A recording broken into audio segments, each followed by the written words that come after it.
ద్విషద సాధ్య శత్రువులకు సాధింప అలవి కానిది, కామక్రోధాదులకు అలవి కానిదది. అంటే అక్కడున్నంతకాలం కామం, క్రోధం, లోభం, మోహం, మదం, మాత్సర్యం పొందకూడదు. అలాంటి పురము అయోధ్య. అది మొదటిది. రెండవది మధుర.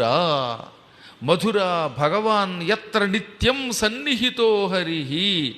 మధుర అంటే నిత్యం శ్రీకృష్ణ పరమాత్ముడు తనయంత తాను ప్రేమతో కొలువై ఉండేటటువంటి నగరం. నిత్యం భగవంతుడు అక్కడ ఉంటాడు. సాధారణంగా ఒక నగరంలోకి మనం ఆహ్వానం చేస్తే పరమాత్మ వస్తాడు. గుడి కట్టారండి, గుడిలో విగ్రహం ప్రతిష్ఠించారు, ఆ విగ్రహంలోకి ఆవాహయామి అని మంత్రం చదివి ఆవాహన చేస్తేనే వస్తాడు ఆయన. ఆవాహన చేయకపోతే విగ్రహంలోకి రాడు. అందుకే ప్రాణప్రతిష్ఠాపన చెయ్యాలి. కానీ మధురానగరం అలా కాదట. ఎవరూ పిలవలేదు. సృష్టి ఆరంభకాలం నుంచి మధురానగరములోకి నిత్యము తనయంత తాను